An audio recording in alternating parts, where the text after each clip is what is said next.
Di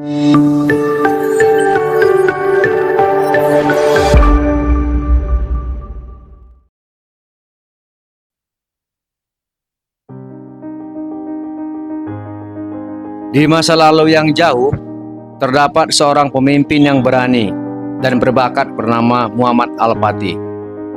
Dia dikenal sebagai sang penakluk karena kepemimpinannya yang luar biasa dalam merebut kota Konstantinopel pada tahun 1453. Namun, di balik kisah kejayaannya dalam dunia militer, ada cerita penuh makna yang menginspirasi.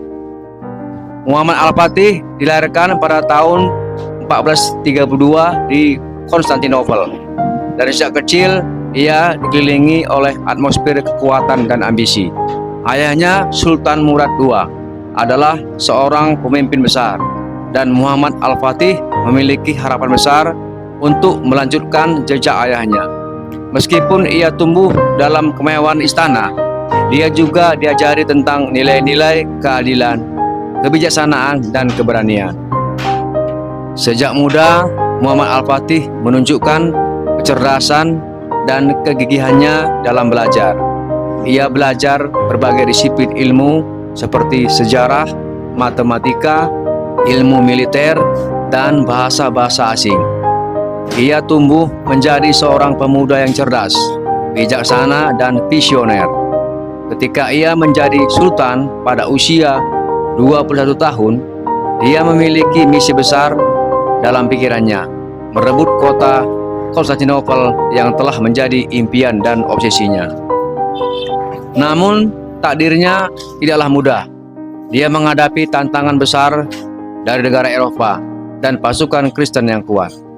Meskipun demikian, Muhammad Al-Fatih tidak menyerah pada rintangan dan kegagalan. Ia merencanakan serangan dengan matang, mempersiapkan pasukan dan strategi yang tepat, serta membangun senjata dan peralatan baru untuk menghadapi pertahanan kota yang kuat. Selama perang pengepungan yang berlangsung selama beberapa bulan, Muhammad Al-Fatih menghadapi kesulitan besar. Namun, dia juga menunjukkan sifat kepemimpinan yang luar biasa. Ia selalu berada di barisan depan, memotivasi pasukannya dan menjaga semangat juang mereka. Dia tidak hanya memimpin dengan kata-kata, tetapi juga dengan tindakan nyata, membawa batu dan kayu untuk membangun jalan dan meruntuhkan tembok pertahanan. Tidak hanya itu, Muhammad Al-Fatih juga menunjukkan toleransi agama yang luar biasa. Meskipun berperang dengan pasukan Kristen, dia memberikan jaminan kebebasan beragama bagi penduduk Konstantinopel yang menyerah. Dia memperbolehkan umat Kristen untuk menjalankan ibadah mereka tanpa gangguan, menghormati kepercayaan mereka, dan melindungi gereja-gereja mereka. Pada akhirnya, pada tanggal 29 Mei 1453, Konstantinopel akhirnya jatuh ke tangan Muhammad Al-Fatih dan pasukannya. Namun yang membuat kisah ini penuh makna adalah sikapnya setelah merebut kota tersebut.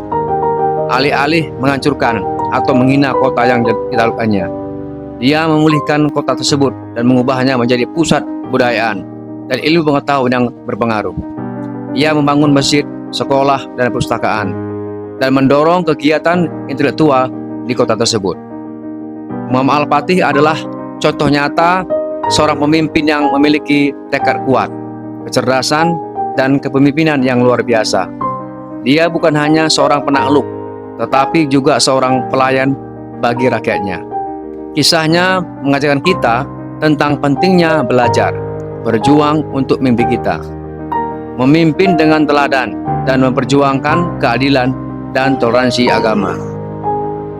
Cerita Muhammad Al-Fatih, sang penakluk, bukan hanya tentang kejayaan militer, tetapi juga tentang perjuangan, keberanian, dan visi untuk mencapai impian yang lebih besar.